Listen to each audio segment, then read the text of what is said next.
Zamani ilikuwa tunaamka alfajiri tunaenda shule, kidomo chako chelewa nini, unakimbia unaenda zako shuleni.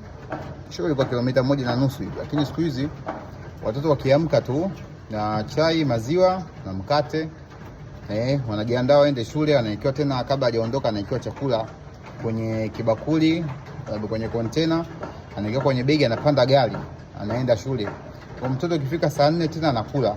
Sasa ikifika saa 8 kabla hajaondoka shuleni anakula, na kisharudi jioni anakula pia. Sawa, na kishafika tena usiku tena anakula pia. Nashangaa kwa nini mtoto mdogo ametoa wapi vidonda vya tumbo na anakula mara kwa mara, ametoa wapi kansa, na anakula sausage, ametoa wapi hormone imbalances, na anakunywa maziwa, ametoa wapi kitambi, unene, na anakula mikate, unajiuliza ametoa wapi matatizo ya pressure, na anakula wanga kila sukari kila siku. So lifestyle imetuangamiza. Okay, watu wanaamini kumpa chakula mtoto mara kwa mara ndo kumpenda. Huyu mtoto ana develop kiburi kwa sababu receptor zake haziko stable, na develop anakuwa kusikiliza wewe. Utasikia huyo kuacha kulia hapo mpaka umpe biskuti, mwanao amesafiri, amefaulu mtihani vizuri, au mpongezi kwa mayai, wewe mbio namlia soda, juisi, keki, na slow pattern stuff. Mtoto kidogo ana kidney issue, mtoto mdogo ana moyo umefanya nini, mtoto mdogo ana overweight, mtoto mdogo hanenepi. Sawa, kwa sababu anakula matakataka kiasi kwamba tumbo lake liko so inflamed na hawezi kuabsorb vile vyakula ambavyo unampatia kula. So huyu mtoto unaamini kuendelea kumpa chakula ndo kumtibu. Okay, wengine naamini kuendelea kumpa chakula ndo kumpenda.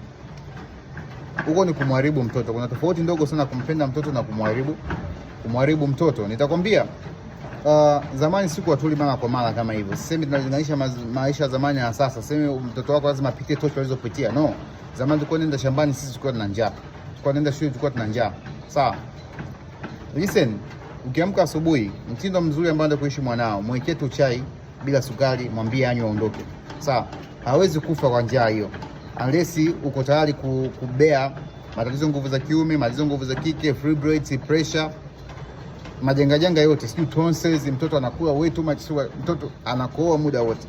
Mtoto ana antibiotics, yani ukiingia chumbani kwako mzazi, kuna pharmacy ndogo hivi, vidonge vimejaa kibao. Ni kwa sababu ya lifestyle. Watu wanakula sana, watoto wanakula sana. Kila kitu liwadi ni chakula, kila kitu liwadi ni chakula, out liwadi ni chakula, stress liwadi ni chakula, umetoka kufanya mazoezi liwadi ni chakula, unaenda kufanya mazoezi liwadi ni chakula, kila kitu liwadi ni chakula. This lifestyle is bad. Sawa, inatuangamiza sana, inaangamiza vizazi vyetu. Sawa, mwanao hawezi kufa kushinda njaa, na usimwekee intention kwa unashinda njaa. Mtengenezee mazingira kutokula mara kwa mara. Muache acheze kwenye jua, muache acheze nje, enjoy.